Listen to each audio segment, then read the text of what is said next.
je voudrais vous inviter à vous abonner à cette page et à recruter d'autres gens qui vont s'abonner. Pour quelle raison? Parce que c'est une chaîne qui est consacrée à la dézombification du peuple noir. Vous savez, en ma qualité de théologien, d'historien et d'expert en management public, je décide de mettre toute mon énergie et toute l'équipe qui travaille avec moi décide aussi de mettre toute son énergie à la dézombification du peuple noir.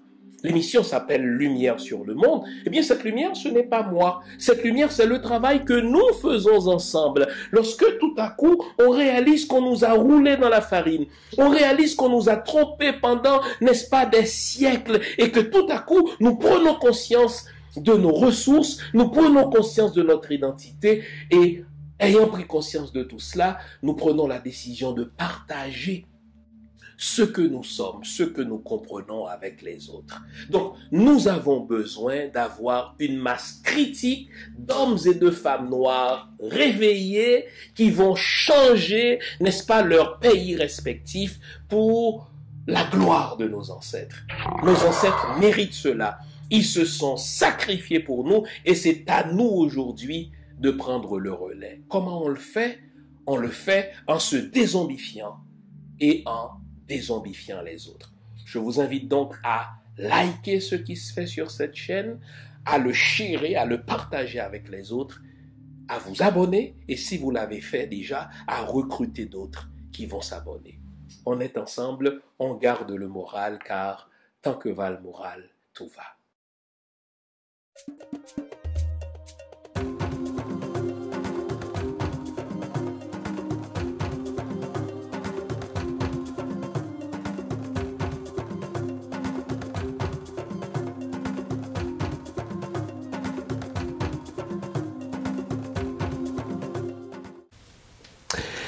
Bonjour mesdames, bonjour messieurs, bonjour le monde.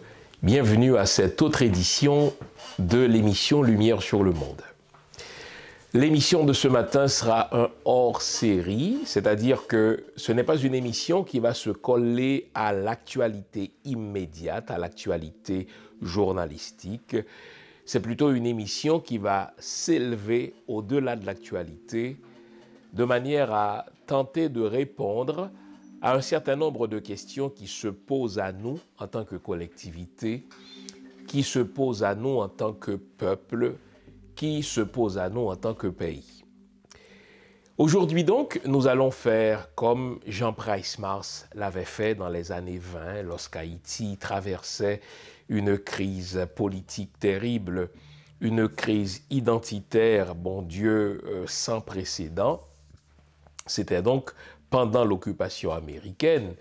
Imaginez que nos ancêtres s'étaient battus pour contrôler un territoire, pour, n'est-ce pas, offrir à toute une population ses aspirations légitimes, c'est-à-dire la liberté, le bonheur, le travail, etc.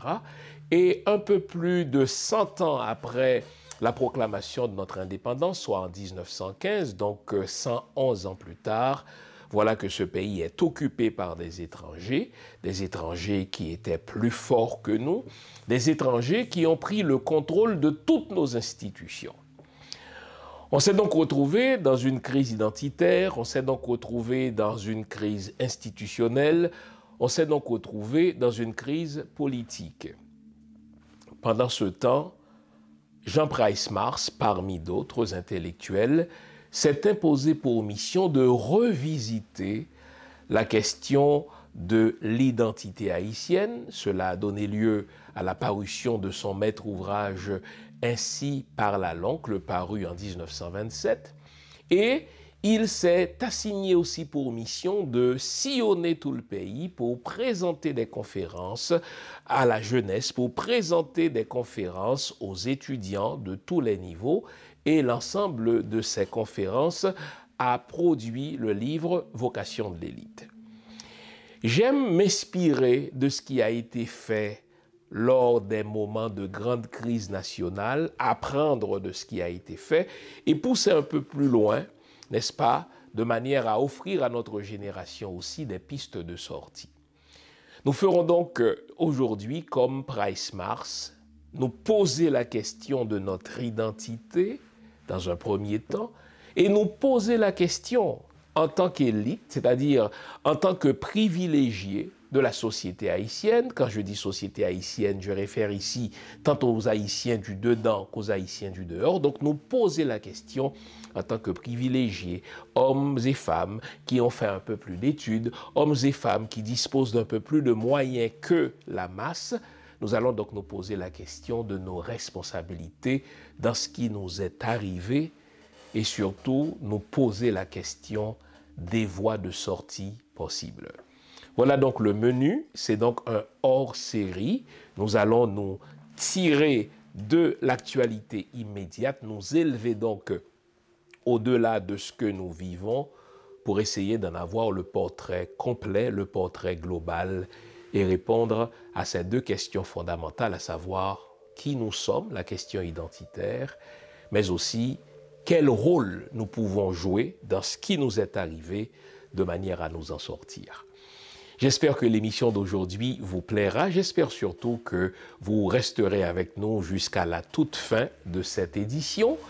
Vous connaissez le rituel à ce stade-ci. Je vous invite à vous offrir une tasse de thé, une tasse de café, une tasse de chocolat chaud, bref, tout ce qui est de nature à nous garder éveillés, car aujourd'hui encore, nous allons nous dire les vraies affaires. À tout à l'heure. Vous nous l'avez demandé, nous avons le plaisir de vous apprendre que désormais, nos émissions, toutes nos émissions, sont disponibles avec des sous-titrages en 3 langues, en français, en anglais et en créole. Nous sommes conscients que l'émission Lumière sur le monde est devenue une véritable plateforme familiale autour de laquelle des parents et des enfants se réunissent pour s'informer de ce qui se fait en Haïti, en Afrique ou ailleurs dans le monde. Pour vous faciliter la vie, nos émissions sont désormais disponibles avec des sous-titrages en 3 langues, français, créole et anglais. Nous progressons avec vous, nous marchons avec vous de manière à relever nos communautés et nos peuples. Nouveau, toutes nos émissions sont disponibles avec des sous-titrages en français, en anglais et en créole. On n'y pense pas toujours, mais lors de la proclamation de l'indépendance d'Haïti, le 1er janvier 1804, l'une des questions fondamentales auxquelles les élites, entendons les élites militaires, les élites politiques, les élites économiques, l'une des questions les plus fondamentales auxquelles ces élites étaient confrontées, c'était la question identitaire. On n'y pense pas toujours. On pensait que, mais écoutez, c'était la question sécuritaire. Il fallait se défendre contre un retour possible des Français. Il fallait se défendre contre des attaques qui pourraient, si vous voulez, arriver de l'Est, c'est-à-dire de Santo Domingo, ce qui allait devenir plus tard, n'est-ce pas, la République dominicaine. Mais je dis bien, à côté des questions sécuritaires, à côté des questions de l'organisation politique, à côté des questions relevant du régime ou du système politique qu'il fallait adopter, il y avait la question identitaire. Pourquoi la question identitaire? C'est parce que nous prenons souvent pour acquis que la population haïtienne était constituée de gens semblables, de gens qui avaient tant d'éléments en commun que finalement l'identité était réglée. C'est faux. C'est même archi faux. Si l'on remonte aux années qui ont précédé l'indépendance, disons si on remonte aux années 1789, 1790, 1791, les Noirs sont évalués à environ 500 000, 450 000 à 500 000 têtes, 500 000 habitants, mais ils ne formaient pas pour autant un bloc monolithique. Pour quelle raison? Parce que 40% d'entre eux, ces Noirs-là, esclaves, sont nés dans la colonie. On les appelle des créoles, c'est-à-dire des produits du terroir. Eux, dès qu'ils ont ouvert les yeux, ils sont nés dans l'esclavage. Ils sont nés sur une plantation et c'était tout à fait naturel pour eux de considérer Saint-Domingue comme étant leur pays. Donc les fameux créoles. Un Jean-Jacques Dessalines est né, n'est-ce pas, sur le territoire domingois. Un Toussaint Louverture est né sur le territoire domingois, et les autres aussi, qui vont, si vous voulez, s'illustrer dans les diverses luttes qui vont aboutir à l'indépendance en 1804. Mais cela ne représente, dis-je, que 40% de la population noire. L'autre 60% est arrivé directement de l'Afrique. L'autre 60% est arrivé adulte d'Afrique. D'autres sont arrivés jeunes d'Afrique, adolescents, parce que quand les euro-chrétiens, les fameux esclavagistes européens, entendons les Britanniques, les Portugais, les Espagnols, et dans le cas qui nous concerne, n'est-ce pas, les Français, lorsqu'ils sont allés kidnapper nos ancêtres en Afrique, mais ils ont fait une véritable razzia. On prenait toute une famille. Le père de Toussaint Louverture, par exemple, a été capturé avec sa première femme, Afiba, avec, n'est-ce pas, 3 ou 4 enfants de mémoire qui ont été, n'est-ce pas, capturés pour être vendus comme esclaves à Saint-Domingue. Eh bien, cela représente 60%. Mais l'autre défi, c'est que non seulement ils n'avaient pas grand-chose en commun, ces 60%, avec les 40% qui sont déjà à Saint-Domingue, mais les 60% arrivaient de plusieurs endroits d'Afrique, de la région du Congo. Et quand on parle de la région du Congo, on ne parle pas du pays du Congo, c'est vraiment une région qui est beaucoup plus vaste que cela. On parle aussi de la région de l'Angola, et là on ne parle pas seulement du pays, donc c'est des individus qui arrivaient de plusieurs pays, de plusieurs régions d'Afrique et qui ne parlaient pas nécessairement la même langue. On jette, c'est le cas de le dire, puisqu'ils étaient considérés comme des choses, ils étaient considérés comme des biens meubles. Alors là, on les lâche comme ça à Saint-Domingue pour y travailler sur des plantations, pour y travailler, n'est-ce pas, dans des maisons, pour y travailler dans des ateliers. Donc la question identitaire se pose parce que beaucoup d'entre eux, même si 60% arrivaient d'Afrique, mais ils ne se connaissaient pas nécessairement en Afrique. Ils ne parlaient pas nécessairement la même langue, ils ne parlaient pas les mêmes dialectes, ils ne cultivaient pas nécessairement les mêmes us et coutumes. Bien sûr qu'ils avaient un certain nombre d'éléments fondamentaux en commun. L'un des éléments qu'ils avaient en commun, mais c'était qu'ils étaient tous noirs, qu'ils avaient tous la peau foncée.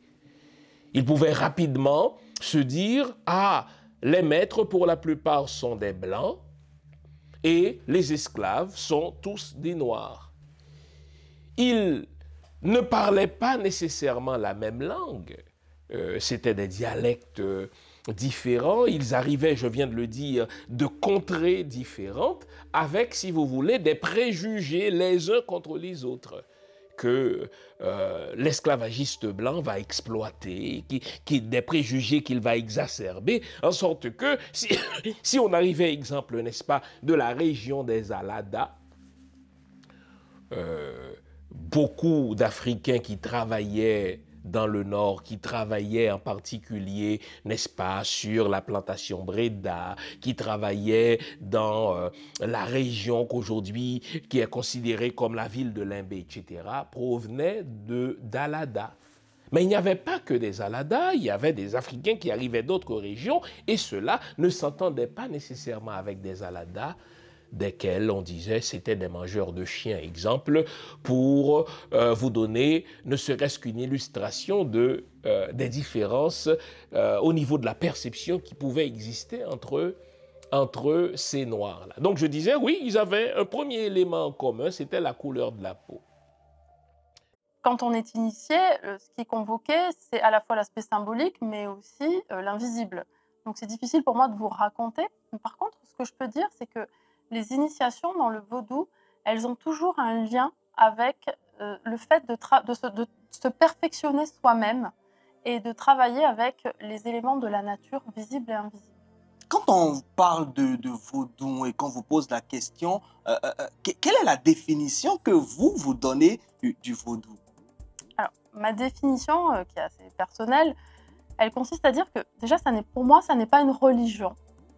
Parce que j'ai cette phrase qui me vient en tête, hein, qui m'a beaucoup marquée, qui était de dire « Le vaudou, je n'y crois pas, mais ça existe. Croire, c'est la relation verticale entre soi et son Dieu, quel qu'il soit. C'est la religion, la croyance, la foi.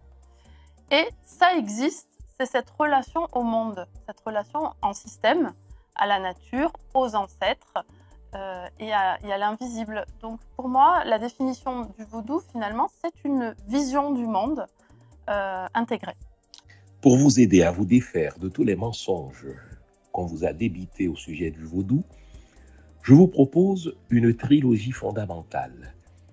Vaudou, je me souviens, et si les lois n'étaient pas des diables, et enfin, Vaudou 101, une spiritualité moderne sans sorcellerie.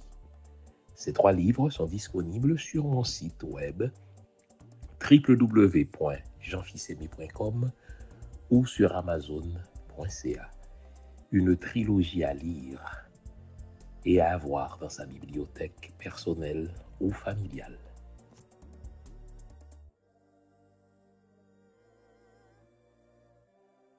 Le deuxième élément qu'ils avaient en commun, c'était le sort qui leur était réservé, mais ils étaient pour la plupart des esclaves.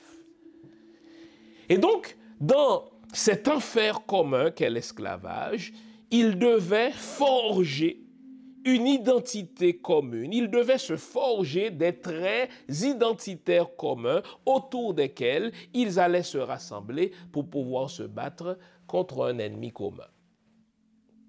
Et puisque 60% de ces esclaves ne sont pas nés à Saint-Domingue, qu'ils arrivaient d'Afrique, mais la question de la langue commune se posait. Beaucoup d'entre eux comprenaient à peine le français et ils devaient baragouiner, si vous voulez, le créole qui était la langue qui traversait et les blancs et les mulâtres et les esclaves. Donc, il leur fallait apprendre le créole comme langue commune pour pouvoir communiquer entre eux et il leur fallait rapidement développer un projet commun qui allait être, n'est-ce pas, la libération de l'esclavage. Mais tout ceci prouve que, dès le début, la question identitaire s'est posée. L'esclavage, une fois aboli en 1793, l'autre lutte, c'était de se donner un pays, ce qui va être fait à compter de novembre, n'est-ce pas, 1803, n'est-ce pas, la bataille de Vertières, le 18 novembre 1803, c'est donc la dernière bataille qui va donner naissance à un pays, un nouveau pays, un pays de nègres, un pays de noirs. La proclamation, une fois faite, le 1er janvier 1804, il reste donc comme question fondamentale, qui sommes-nous ? Si vous êtes allé à l'école en Haïti, vous savez que nos premiers hommes de lettres, donc ceux qui allaient constituer la littérature haïtienne, se sont posé la question. Qui sommes-nous, Haïtiens? Mais sommes-nous des Français à peau foncée? Beaucoup de nos hommes de lettres, beaucoup de nos penseurs, beaucoup de nos écrivains, beaucoup de nos romanciers ont pensé en ces termes. Et beaucoup d'entre eux continuent de penser en ces termes. Mais nous sommes des Français à peau foncée. Et qu'il nous faut valoriser le français comme langue et qu'il nous faut produire notre littérature en français car nous sommes des Français transplantés en Amérique.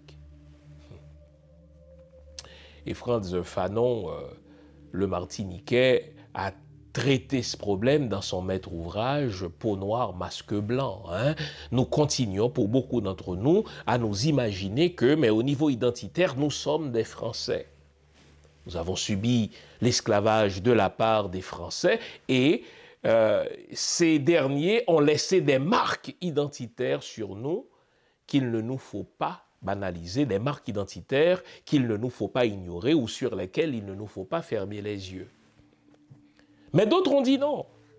Même si la langue d'instruction même si la langue de production, il faut le dire, à partir de 1804, va être majoritairement le français, mais nous demeurons des Africains transplantés en Amérique. Et donc, plutôt que de cracher sur cette base africaine, il nous faut au contraire l'accueillir, il nous faut au contraire, n'est-ce pas, la décortiquer cette base-là et la renforcer dans notre devoir de nous construire une identité. Et donc, il y aura ces deux écoles qui vont se confronter pendant longtemps et qui se confrontent encore aujourd'hui quand on se pose la question de l'identité haïtienne. Sommes-nous des Français à peau foncée ou sommes-nous des Africains transplantés en Amérique?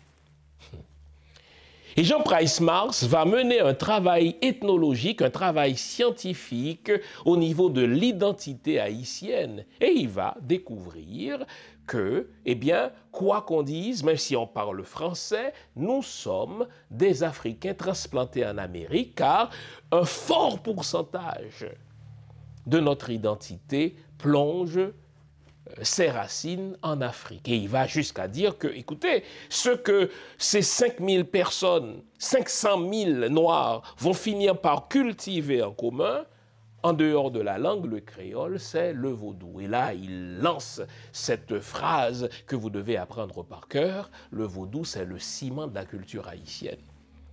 Car il dit, peu importe l'aspect de l'identité haïtienne considérée, eh bien, on va retrouver dans la façon dont l'haïtien habite le monde, dans sa façon de concevoir l'univers, dans sa façon de concevoir l'univers ou la surnature, la nature ou la surnature, devrais-je dire, eh bien, le vaudou traverse donc l'identité haïtienne de part en part. Une fois que je rappelle ce que Jean Price Mars a dit, mais je sens déjà des désaccords parmi même nos auditeurs qui disent « Écoutez, moi je ne suis pas vaudouisant, moi je ne veux rien savoir de cela, c'est un héritage dont il nous faut nous débarrasser car je suis chrétien. » Et Jean Price Mars dira « Écoutez, le christianisme ou la chrétienté ne nous habite que superficiellement. Ça, c'est la religion de prestige. Ça, c'est l'identité que l'on projette pour faire bonne impression.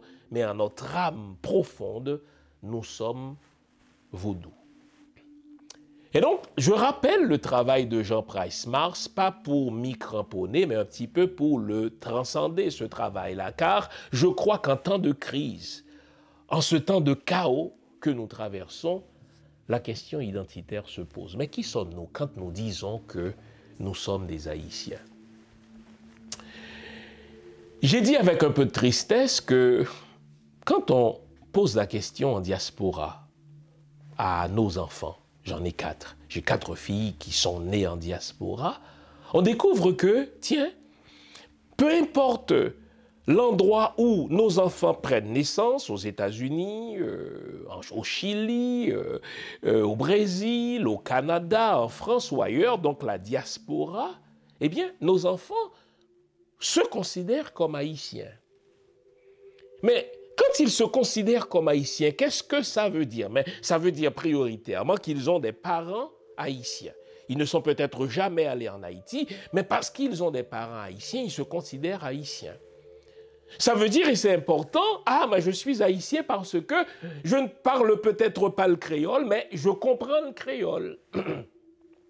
Parce que mes parents, même s'ils sont instruits, même s'ils ont fonctionné dans une autre langue, ça peut être l'anglais, ça peut être l'espagnol, ça peut être le français, mais dans leur moment de détente, dans leur langue, n'est-ce pas, la plus usuelle à la maison, c'est le créole que mes parents ont utilisé. Et donc, j'ai fini par comprendre le créole. Et beaucoup de nos enfants ont été gardés par nos parents à nous, qui leur ont parlé en créole. Ils ont fini par comprendre le créole.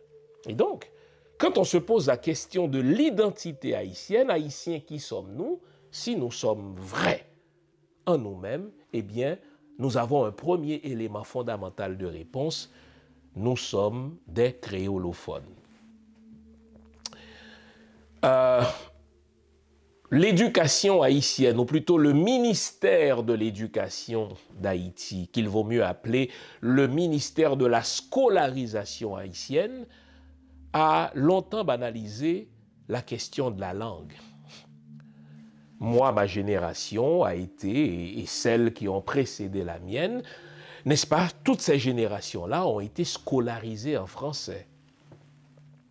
Il n'est jamais venu à l'esprit de nos maîtres, il n'est jamais venu à l'esprit de nos dirigeants, ceux qui ont conçu ce programme de scolarisation, que le créole, c'est notre langue maternelle et qu'il faudrait nous permettre d'apprendre, n'est-ce pas, les matières dans la langue que nous comprenons le mieux, c'est-à-dire le créole. C'est prouvé dans les sciences de l'éducation que quand on veut offrir, n'est-ce pas, des meilleurs outils à l'apprenant, eh bien, il faut lui offrir ces outils-là dans la langue de sa mère, dans sa langue maternelle, parce que, eh bien, son imaginaire est conçu à partir de cette langue maternelle-là, et que si on veut lui permettre d'apprendre, n'est-ce pas, au maximum, et de manière, n'est-ce pas, la plus aisée, de nouveaux éléments, il faut le faire en créole. Non. On a méprisé cette langue, on l'a banalisée, on l'a ignorée, et cette langue a même servi d'outil discriminatoire. Quand on voulait faire bonne impression, il fallait parler français.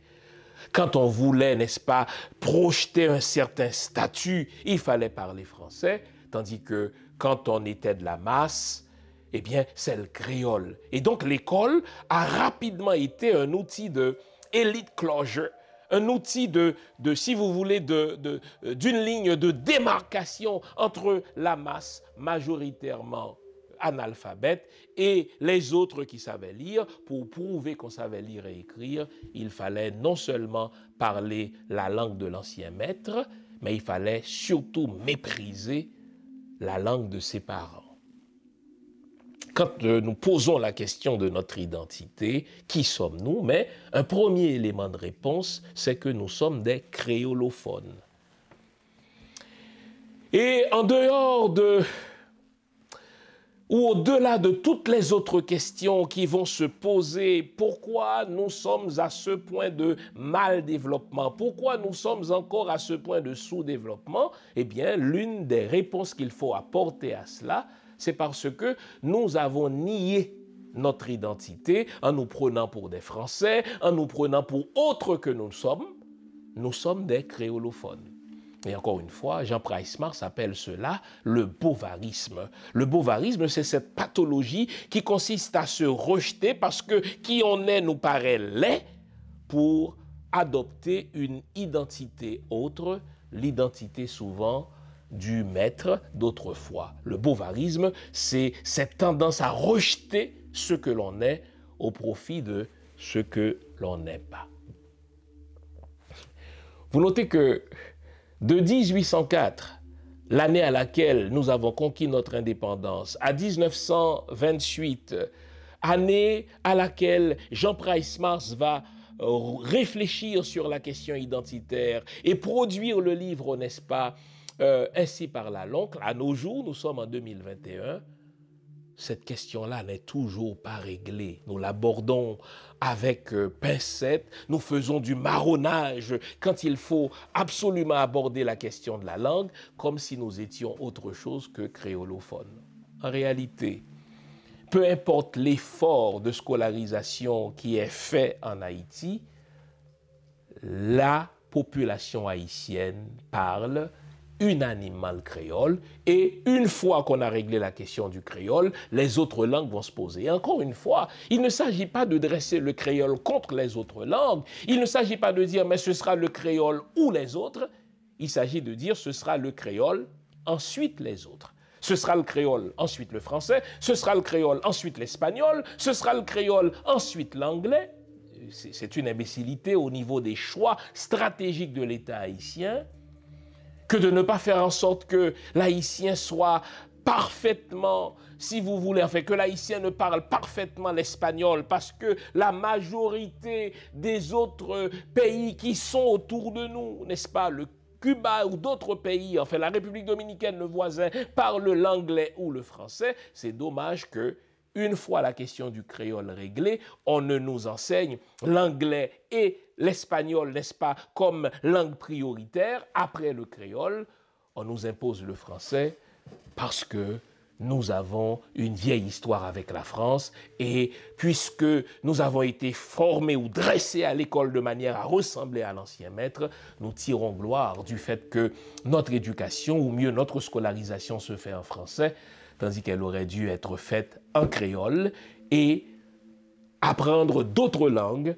comme l'anglais et le créole et l'espagnol prioritairement en raison des pays avec lesquels nous entretenons des relations commerciales ou des relations, si vous voulez, régionales, parce que ce sont ces pays-là qui nous entourent. Quand on parle de la question identitaire, mais on ne peut pas fermer les yeux sur la question de la spiritualité.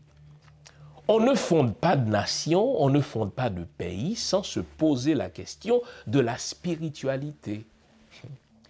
Peu importe le pays que nous considérons, peu importe le pays que nous pourrions prendre en exemple, à un moment donné, au moment de la fondation de ce pays, les élites se sont posé la question, mais quelle est notre spiritualité ? À côté de nous, nous avons les États-Unis qui, dès leur fondation, ont réglé la question. Nous serons des chrétiens avec une forte dose de franc-maçonnerie. Et si vous étudiez la vie des pères, si vous voulez, fondateurs de la nation américaine, ils étaient chrétiens et francs-maçons et ils ne se sont pas cachés. D'ailleurs, ils inscrivent comme devise « In God we trust ». Nous croyons en Dieu et le Dieu auquel ils réfèrent ici, c'est le Dieu chrétien. Mais si vous prenez le temps d'étudier vraiment l'histoire américaine, vous prenez le temps d'étudier, n'est-ce pas, l'histoire personnelle des pères fondateurs, vous verrez qu'ils ont tous été des chrétiens et des francs-maçons. Les lieux qu'ils ont choisis comme hauts lieux de leur nation, les symboles qu'ils vont se donner comme mythes fondateurs et même la manière dont ils vont raconter leur propre histoire, eh bien tout cela est parsemé de spiritualité chrétienne et de franc-maçonnerie, mais c'est leur droit. Et ils ne se sont pas gênés parce que nous ignorons souvent, ou plutôt on nous fait croire que pour construire une nation, il faut un projet politique commun, pour construire une nation, il faut une langue commune, nous en parlerons des mythes fondateurs, mais pour construire une nation aussi, il faut résoudre la question de la spiritualité. Et vous notez que plus de 200 ans après la proclamation de notre indépendance, nous en sommes encore là à nous débattre et à nous battre sur la question fondamentale de la spiritualité. Qui sommes-nous? Je l'ai dit, et Price Mars l'a dit, la question de la chrétienté, la question du christianisme, pour nous les Noirs, c'est un épiphénomène. Peu importe l'effort que nous déploierons, eh bien le christianisme restera une religion de surface pour nous, les Haïtiens. Notre spiritualité, c'est celle de nos ancêtres. Globalement, le vaudou. Et je précise en tant que vaudouologue, je précise surtout en tant qu'haïtien, ça ne veut pas dire que tous les Africains qui sont arrivés d'Afrique, les 60% de ces 450 000 ou de ces 500 000 qui ont vécu l'esclavage au moment de la proclamation de l'indépendance, ça ne veut pas dire qu'ils ont tous pratiqué le vaudou, mais les divers éléments de leur spiritualité qu'ils pratiquaient en Afrique, ces divers éléments ont fini par donner quelque chose que le maître d'esclaves allait appeler le vaudou. Et qu'est-ce qu'on entend par le vaudou? Ça ne veut pas nécessairement dire le vaudou du Bénin, tel que les gens du Bénin qui arrivaient, n'est-ce pas, du royaume de Dahomey pratiquaient. Quand on dit vaudou, ici, c'est un terme générique. Je suis vaudouologue, je vous le dis.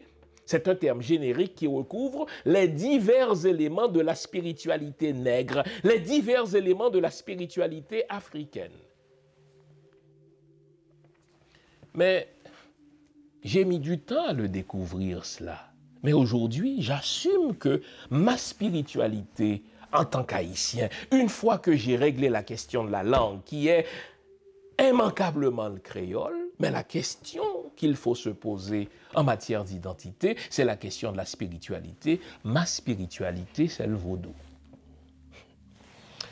J'ai déjà démontré dans l'un de mes livres et surtout dans mes nombreuses conférences que le vaudou et le créole subissent le même sort dans l'histoire du pays. Vous allez voir, en général, ceux qui s'opposent au créole comme langue commune, comme langue fondamentale de l'identité haïtienne, vont s'opposer du même souffle au vaudou comme spiritualité rassembleuse de la population haïtienne. Le vaudou et le français subissent le même combat. Et cela vient justement de l'époque coloniale parce que le maître esclavagiste, l'euro-chrétien, le blanc, il a compris ceci. Si l'on veut s'arranger pour détruire l'identité de ces 500 000 personnes, on doit leur faire croire que le créole qu'ils parlent n'est pas une langue, c'est un patois. D'ailleurs, c'est comme ça que les autorités françaises ont toujours considéré le créole. Entendons les divers agents du directoire français, ceux qui sont arrivés à Saint-Domingue comme représentants de la métropole, ils ont traité le créole de haut. C'est un patois. C'est même pas un dialecte. Donc, ce n'est sûrement pas une langue. Donc, quand on traite votre langue de patois, quand on traite votre langue, n'est-ce pas, de moins que rien et que ce n'est pas une langue, on vous touche au cœur même de votre identité. Et il y a des gens aujourd'hui qui, malheureusement, continuent de croire que le créole n'est pas apte à être une plateforme de base pour des apprentissages fondamentaux. Le débat se fait encore, mais c'est un débat dans lequel les gens ne sont pas nécessairement de bonne foi, car le créole n'a rien à envier à aucune autre langue. Donc, tout ce que je veux apprendre, je peux l'apprendre à partir du créole. Et il ne faut pas mépriser cela. Quand on fait cela, ça prouve qu'on a encore des chaînes mentales qui remontent à l'époque de la colonie. Mais je dis que le créole et le vaudou subissent précisément le même sort en matière de mépris, en matière d'ostracisme. À la question fondamentale, mais quelle devrait être la spiritualité sur laquelle nous devons construire notre nation, nous devons construire notre, n'est-ce pas, notre identité? Eh bien, au niveau de la spiritualité, c'est le vaudou. Chaque peuple, au moment de sa fondation, au moment de la construction ou de l'érection de sa nation, s'est posé la question à savoir quelle spiritualité m'est naturelle. Dans notre cas, et dans le cas de beaucoup d'autres communautés qui ont été asservies, qui ont été esclavagisées, l'un des avatars de l'esclavage, c'est justement la question de la spiritualité. Nous continuons à porter la défroque. Nous continuons à porter le haillon identitaire du maître comme si, après un certain nombre d'années, après un certain nombre de siècles, après un certain nombre d'impositions, je finirais par être fondamentalement chrétien. La réponse est que le christianisme demeure pour l'haïtien une religion d'apparat, une religion qui est au fait un épiphénomène, mais que notre imaginaire en tant que peuple, notre façon d'habiter le monde en tant que communauté, notre façon de concevoir la surnature par rapport à la nature, tout cela relève du vaudou. Et nous devons nous réconcilier avec cela. Combien de temps? Nouveau, bonne nouvelle, toutes les émissions Lumière sur le monde se trouvent désormais en mode podcast. Cela veut dire que vous pouvez continuer à vaquer à vos occupations tandis que vous nous écoutez, où que vous soyez, dans votre voiture, à l'épicerie, au travail, en faisant vos courses ou à la maison. Toutes les émissions Lumière sur le monde en français et en créole sont en mode podcast.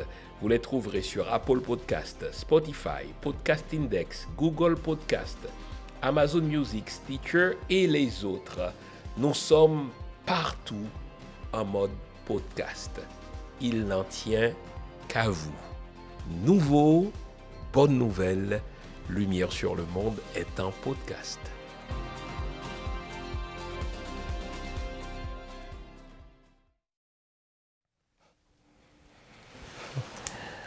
le vaudou, c'est notre spiritualité. J'ai parlé de la nécessité pour nous de nous réconcilier avec cela.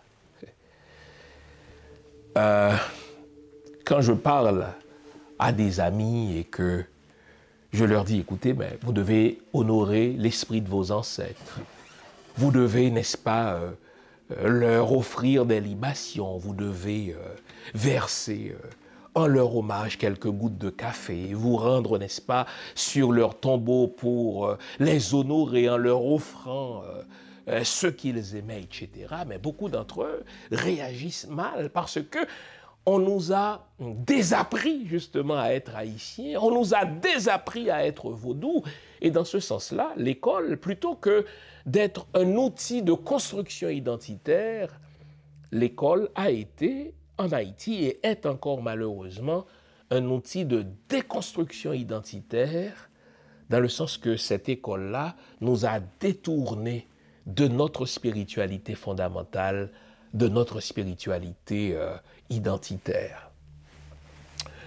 Je remarque avec beaucoup de plaisir que beaucoup de pays africains aujourd'hui ont compris que l'une des raisons de leur retard socio-économique, l'une des raisons qui les empêche justement de cultiver un vivre ensemble commun, c'est justement ce poison que l'esclavagiste euro-chrétien avait semé dans leur esprit, à savoir que leur spiritualité, c'est de la diablerie, leur spiritualité, c'est une superstition, leur spiritualité, c'est du satanisme, et qu'il leur fallait délaisser la spiritualité naturelle de leurs ancêtres pour se tourner vers la religion de leur ennemi, vers la spiritualité de leur ennemi. Et là, après plusieurs siècles, donc, certains pays africains, je pense au Bénin, font le chemin contraire. Et c'est tellement salutaire.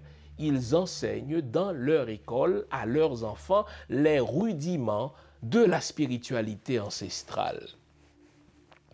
Pour avoir étudié le vaudou et pour continuer de m'y intéresser, j'aime à dire que le vaudou véritable, le vaudou pur, ce que j'appelle la mystique noire, c'est une science. Et c'est une science qui pourrait nous être tellement utile dans ce qu'on appelle le développement de notre pays. Nos ancêtres ont de telles connaissances mystiques que le jour où on se réconcilie avec ces connaissances-là, le jour où on se réconcilie avec ces mystiques-là, le jour où notre État sera un État, n'est-ce pas, vaudou assumé, eh bien, on inviterait les grands maîtres vaudous, les grands maîtres de la mystique noire à enseigner certains rudiments de cette spiritualité à l'école dès le début.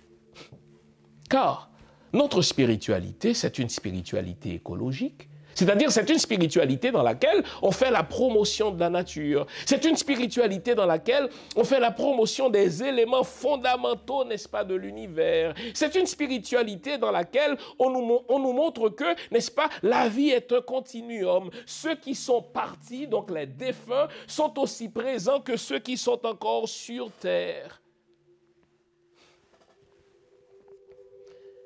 Mais malheureusement, l'école, parce qu'elle a été et est encore aux mains des gens d'église, déconstruit cette identité en nous faisant croire que notre spiritualité relève de diablerie, notre spiritualité relève de superstition, notre spiritualité relève de satanisme. J'oublierai jamais ces exemples-là. Une fois, j'avais une transaction immobilière à conclure avec des Chinois, des gens d'affaires, hein, des gens cultivés, des gens d'affaires. J'oublierai jamais le fait que, au moment où la transaction allait être faite, eh bien, ces Chinois, ces Asiatiques-là, ont fait venir des maîtres spirituels du bouddhisme, etc., et qui devaient voir si le numéro, si vous voulez, l'ambiance de ces lieux-là correspondait à ce qu'ils recherchaient en matière de spiritualité. On était sur le point de conclure l'affaire. Et là, à un moment donné, ils ont brûlé leur sang, ils ont fait venir, n'est-ce pas, des maîtres de leur spiritualité qui les ont mis en garde contre cette transaction. Je sais que ça paraît bien, cette transaction, je sais que les chiffres sont bons, mais spirituellement, ce n'est pas un endroit pour vous. Vous savez quoi? Ces Asiatiques ont préféré me payer une pénalité parce qu'ils avaient fait une offre sur ma maison plutôt que de l'acheter la maison, hein, parce que leur maître spirituel les avait mis en garde contre une telle transaction. Il ne m'est jamais venu à l'esprit de traiter ces Chinois de superstitieux. Il ne m'est jamais venu à l'esprit de les traiter de sauvages ou de gens malhonnêtes parce que, ben tiens, ils ne tiennent pas compte uniquement des chiffres, ils tiennent aussi compte des conseils de leur spiritualité. Non, et ils assument cela. Il y a quelques années, des élections au Japon. Et lors des débats pour élire, je ne sais plus, le Premier ministre, la question des extraterrestres s'est posée. Croyez-vous en d'autres univers? Croyez-vous en des univers parallèles? Et le plus sérieusement possible, eh bien, les politiciens japonais débattaient de la question.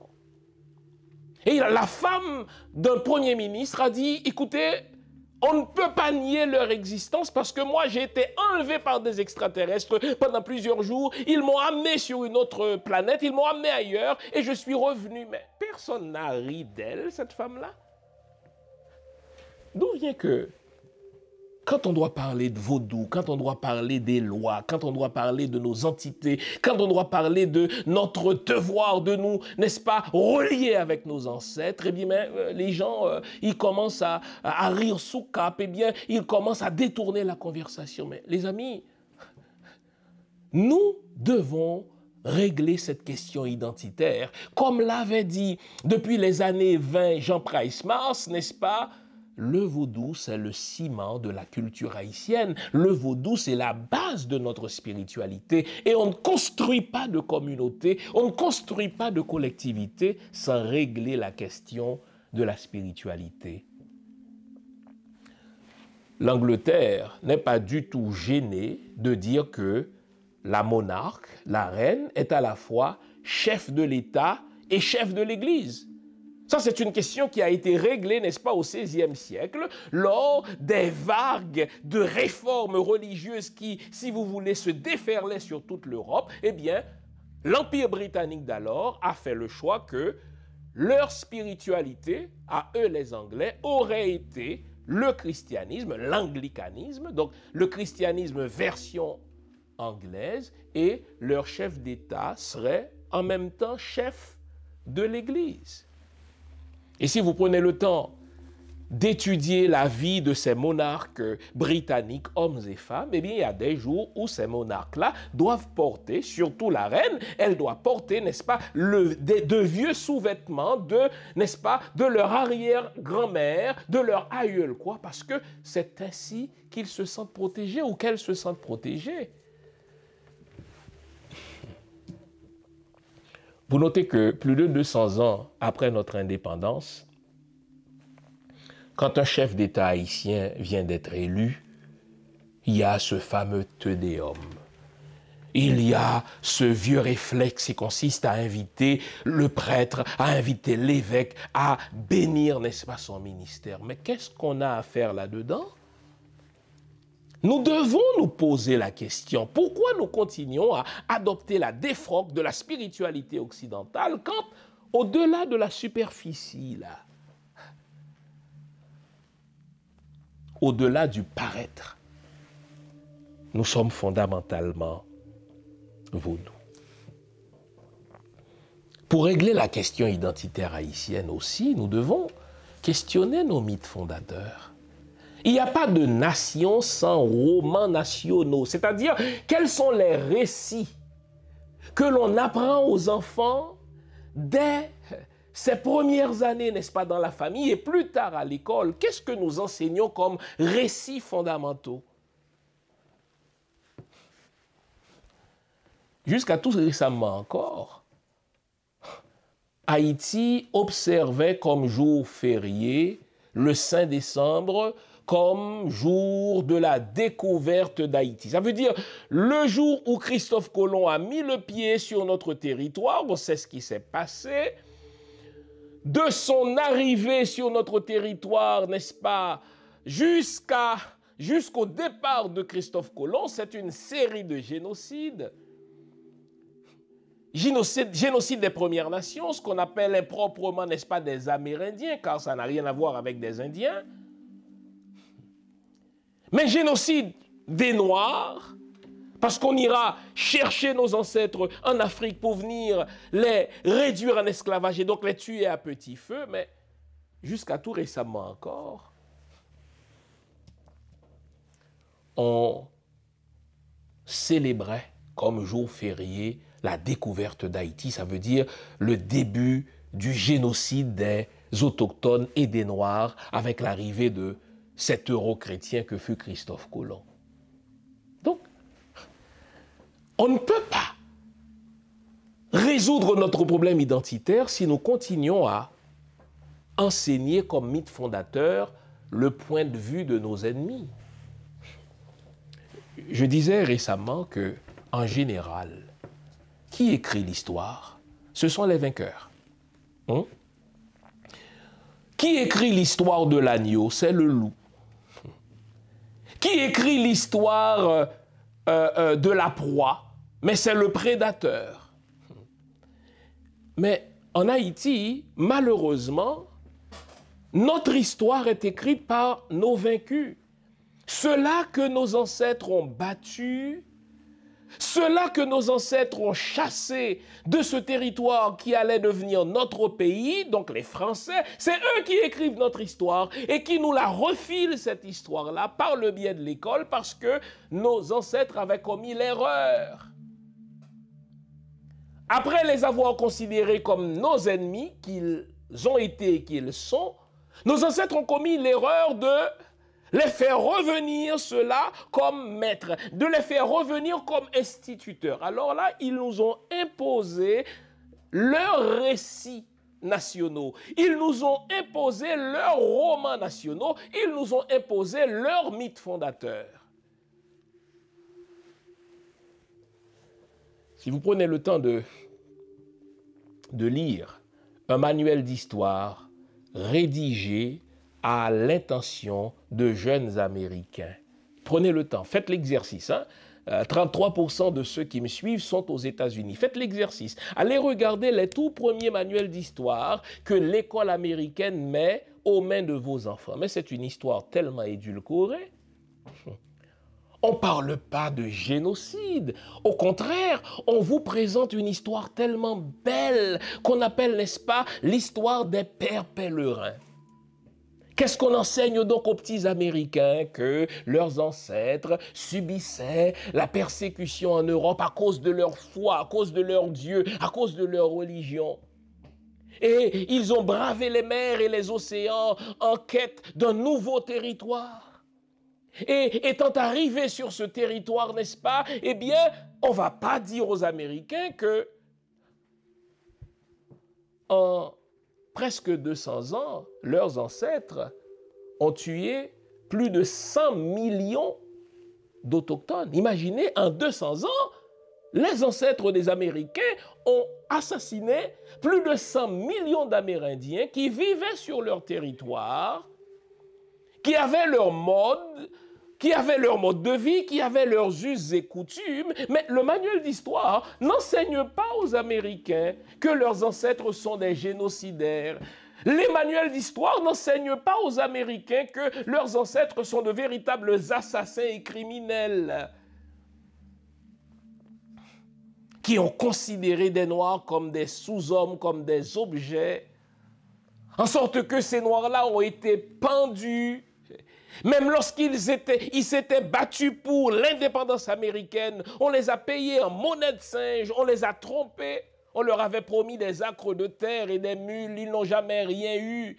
Et même lorsqu'on a proclamé, n'est-ce pas, l'abolition de l'esclavage, on a continué à les enfermer dans des ghettos, on a continué, n'est-ce pas, à les traiter en sous-hommes. Et ce qu'on voit aujourd'hui, le traitement discriminatoire que la police inflige aux Noirs, le fait que les Noirs, n'est-ce pas, comptent parmi les plus pauvres, le plus nombreux au chômage, mais c'est les conséquences de ces politiques discriminatoires, de ces politiques, n'est-ce pas, raciales et racistes, de ces politiques génocidaires. On n'apprend pas ça aux Américains. On leur présente une histoire tout à fait édulcorée. Vous vous demandez où trouver mes livres simples sur mon site, prioritairement, www.jeanfils-aimé.com. Vous avez accès à tout ce que j'ai écrit. Où que vous vous trouviez dans le monde, nous livrons partout où c'est possible. Vous pouvez aussi avoir accès à mes livres par amazon.ca. C'est un excellent cadeau à se faire ou à faire aux autres. Servez-vous-en. Et ceux qui écrivent ces manuels-là n'en ont pas honte, ils ne s'en gênent pas.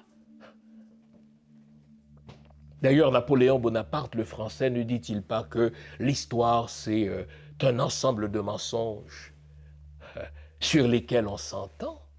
Et donc, notre crise identitaire s'explique aussi par le fait que nous ne prenons pas le temps de transmettre nos mythes fondateurs, notre roman national, nos récits à nous.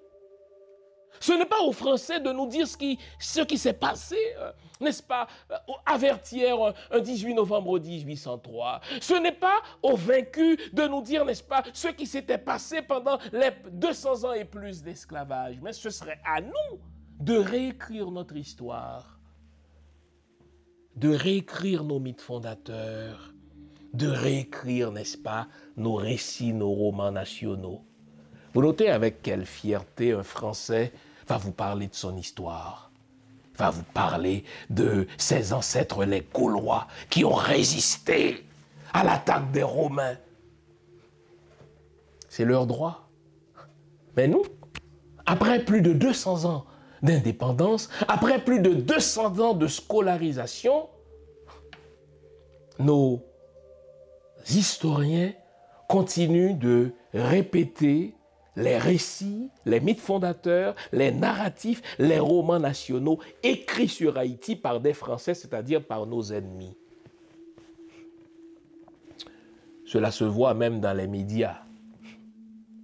Quand on invite des étrangers, on leur donne nos micros nationaux pour venir dire à nos nationaux nos problèmes à nous en tant que nationaux, pour qu'ils viennent nous dire comment résoudre nos problèmes à nous. Mais notre crise identitaire s'explique aussi par cela. Parce que nous n'avons pas pris le contrôle de notre roman national, nous n'avons pas pris le contrôle de nos mythes fondateurs, nous n'avons pas pris le contrôle de notre histoire. S'il y a un compliment que mes auditeurs me font régulièrement, surtout quand mes émissions portent sur des éléments de notre histoire, les gens me disent « Ah, vous savez, malgré toutes les années que j'ai passées à l'école en Haïti, je ne savais pas ça.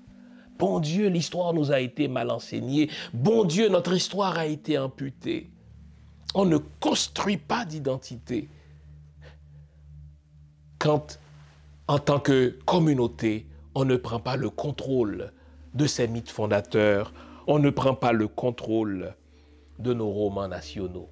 Jamais l'État chinois ne laisserait un autre peuple écrire l'histoire que les autorités chinoises veulent enseigner aux enfants. Mais non. Vous savez, l'histoire n'est pas un instrument neutre. L'histoire, c'est vraiment un outil par lequel on formate les esprits. C'est vraiment un outil par lequel, n'est-ce pas, on présente et impose une certaine vision de la réalité. Trouillot l'a montré dans son livre Silencing the Past. Comment, n'est-ce pas, les Européens, les Occidentaux se sont servis justement de l'histoire, des arts, n'est-ce pas, et de la science pour réduire au silence l'histoire d'Haïti et présenter un autre point de vue, une autre histoire de la véritable histoire, la nôtre. Et puis nous, on continue, comme peuple, d'accepter ces récits-là comme si c'était nos récits à nous, tandis que c'est une façon par l'étranger de continuer à nous contrôler. la question identitaire passe justement par la revisitation de nos mythes fondateurs. Quand des Haïtiens eux-mêmes continuent de dire que Abwa Caïman, c'est un pacte avec le diable que nos ancêtres ont conclu. Et c'est ce pacte avec le diable qui nous a valu d'être indépendants aujourd'hui. Quand certains intellectuels continuent de dire que Jean-Jacques Dessalines est un sauvage qui a massacré les Français et qui oublie de traiter d'assassins les Français qui, pendant plus de 2 ans, nous ont réduits en esclavage, nous ont kidnappés, ont violé nos mères, que le colon guette ta mère, ont violé nos filles, etc. Mais vous comprenez pourquoi nous sommes encore dans cette crise identitaire? Le problème, c'est que aujourd'hui encore, prenez un manuel d'histoire. Qu'il soit écrit en créole ou en français, c'est le même point de vue de l'ancien maître français qui est véhiculé. Donc, ce ne sont pas nos récits à nous, ce n'est pas notre point de vue à nous sur notre histoire qui est véhiculé, c'est le point de vue de l'étranger, notre ennemi de toujours, le français qui est véhiculé. Ce n'est donc pas étonnant que nous nous retrouvions avec cette crise identitaire. Qui sommes-nous? Nous sommes créoles. Qui sommes-nous? Nous sommes vaudous. Quand on veut construire une identité à une collectivité, non seulement on prend le contrôle des récits fondateurs, on prend le contrôle du roman national, mais on enseigne aux enfants à connaître et à aimer le territoire, à connaître et à aimer le terroir. Aïe, aïe, aïe. L'école haïtienne a tant de failles, l'école haïtienne a tant de limites, l'école haïtienne nous a fait tant de torts. Dites-moi, quand vous étiez à l'école, vous, est-ce que le cursus prévoyait de vous faire faire le tour des forts? Est-ce que le cursus prévoyait de vous faire visiter la flore, les plantes haïtiennes qui n'existent que chez nous? Est-ce que l'école vous a fait visiter d'autres parties du pays pour aller voir, si vous voulez, des constructions, des architectures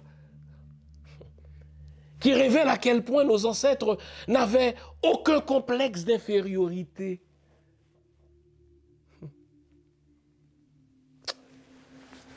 Ce pays est malade parce que nous avons mal à notre identité. Si nous avons mal à notre identité, c'est parce que l'école va mal. Imaginez plus de 200 ans après notre indépendance, le ministère de l'Éducation continue de croire que l'école, c'est de faire du bourrage de crâne, c'est, n'est-ce pas, faire apprendre aux jeunes un certain nombre d'éléments. En fait, la véritable question, toujours, quand on veut construire une nation, c'est quelle école pour quel pays? L'école, c'est un produit que l'on conçoit afin de récolter tel type de nationalité, tel type de citoyenneté et tel type de citoyen. Donc l'école, ce n'est pas un assemblage de matières à maîtriser, comme les mathématiques, comme telle langue, comme l'informatique. Non, il faut qu'il y ait, si vous voulez, une idéologie derrière cette école. Or, nos ancêtres qui ont été responsables et qui sont encore responsables de nos écoles dans notre pays, leur idéologie, c'est quoi? C'est de nous enseigner le complexe d'infériorité. C'est de nous faire croire que les archétypes du beau, du bien et du grand sont justement les archétypes du blanc. Est-ce que l'école nous inocule à l'esprit ou cultive dans notre esprit l'amour de notre littérature, la connaissance de notre paysage? Est-ce que l'école valorise notre patrimoine culturel, notre patrimoine architectural, notre patrimoine historique? Vous notez que nous en sommes, nous, les Haïtiens, à nous réjouir encore de succès individuels. Par exemple, on va m'envoyer telle photo de tel Haïtien qui a inventé telle voiture de sport. Bien fait pour lui. Bien fait pour lui. Et vous savez ça, c'est aussi un effet de l'école. L'école qui nous a appris l'individualisme, l'école qui nous a appris que le véritable succès, c'est le succès d'un individu, en sorte que nous allons applaudir tel Haïtien qui a réussi. Mais au fait, dans les valeurs africaines, l'Ubuntu, la véritable réussite, le véritable succès, c'est le succès qu'on acquiert ensemble. On réussit vraiment lorsqu'on n'a pas marché sur la tête des autres pour être là où on est. On réussit vraiment lorsqu'on progresse ensemble. Je veux bien que tous n'aient pas le même niveau d'intelligence. Je veux bien que tous n'aient pas les mêmes talents. Mais c'est justement, précisément parce que je sais que tes talents ne sont pas les miens et que les miens ne sont pas les tiens, que nous devons coopérer, que nous devons cultiver l'interdépendance pour que tu m'aides dans mes vulnérabilités et que je t'aide dans tes limites et qu'ensemble nous progressions.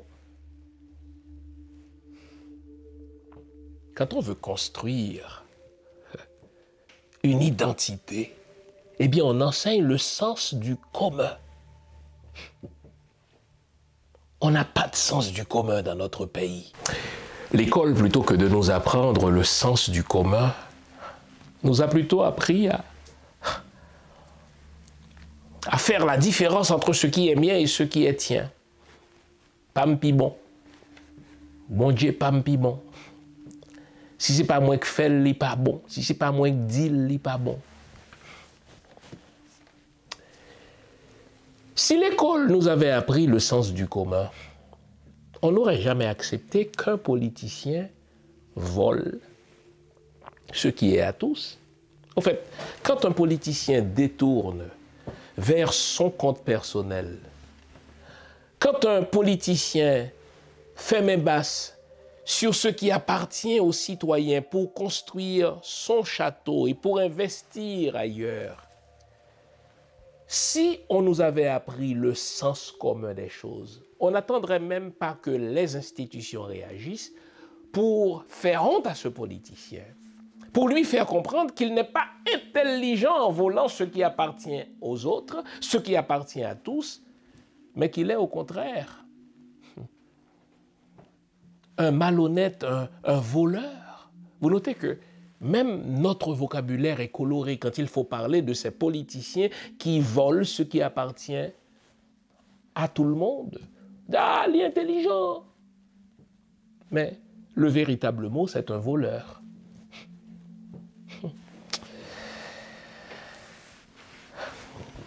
Qu'est-ce que nous avons en commun? Vous savez, une crise peut être une école grâce à laquelle on se ressaisit. Une crise peut être une école grâce à laquelle on se dit, tiens, qu'est-ce qui nous est arrivé? Nous avons fait fausse route. Mais une crise peut, précisément, si elle dure trop, peut finir par déconstruire le peu qui nous restait en termes d'éléments communs à notre identité. Et c'est ce qui est en train d'arriver.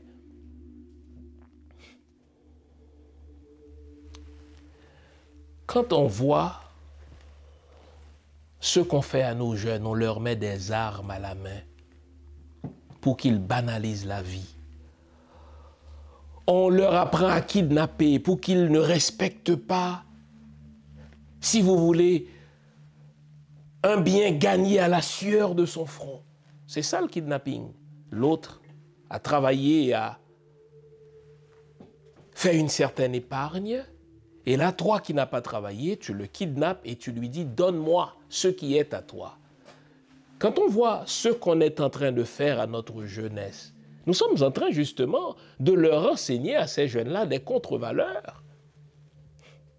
Ce n'est pas comme ça qu'on nous a élevés. On nous a élevés de manière à avoir le respect pour la propriété privée, de manière à avoir le respect, n'est-ce pas, pour la vie, mais depuis un certain nombre d'années, depuis les 20 dernières années, on va le dire, ce sont des contre-valeurs qu'on enseigne aux jeunes, des anti-valeurs. Être voleur, c'est être intelligent. La violence devient quelque chose de grand, hein? Ma mission cartouche. La vie n'est plus valorisée. Il n'y a plus l'autorité de l'État. Les bandits s'emparent d'un tribunal de justice. Je disais donc que si l'école nous avait enseigné le sens du commun, dès que quelqu'un prend ce qui appartient à tous, c'est la communauté qui aurait réagi. Et parce que justement on ne nous a pas appris le sens du commun, mais on n'a pas d'institution. Les institutions sont le meilleur miroir d'une collectivité. Quand il n'y a plus d'institution, mais c'est que cette collectivité-là est complètement déconstruite. On peut considérer ce qui se fait dans une institution comme un miroir de ce qui se fait dans nos sociétés. Toutes nos institutions sont à terre, cela veut dire que notre collectivité est à terre. Parce que donc on ne nous a pas appris le sens du commun, on ne sait pas non plus donner des institutions qui devraient être le reflet de ces valeurs que nous avons apprises à l'école.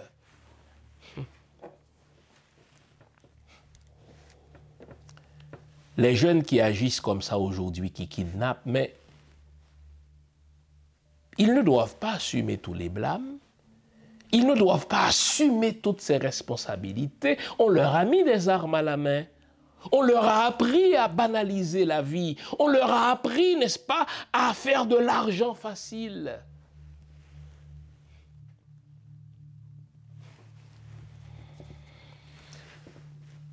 Notre question identitaire est au cœur de notre crise aujourd'hui.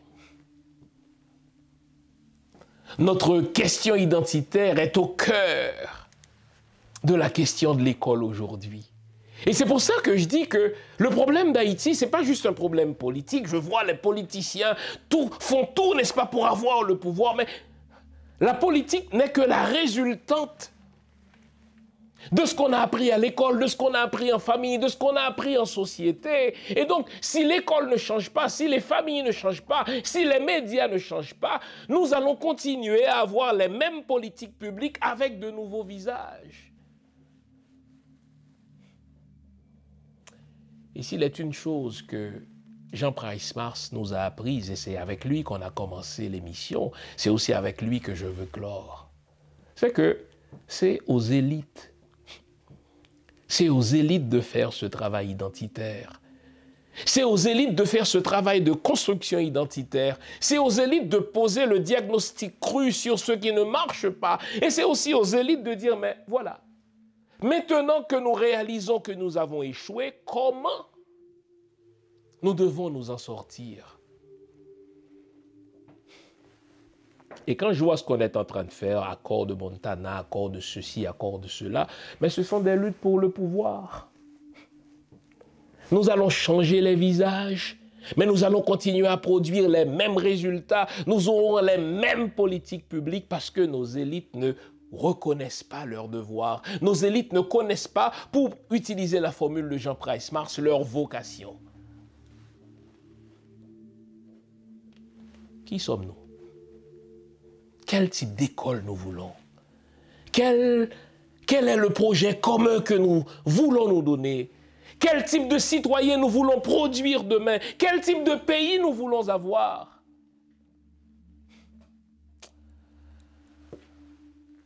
À l'occasion du 100e anniversaire de la parution du livre de Jean Price Mars, j'ai écrit mon livre Haïti, miroir d'une société en décomposition. Et ce livre-là a été pour moi un élément déclencheur. Bon Dieu, voilà un homme qui était en avance de son temps lorsque, déjà en 1927,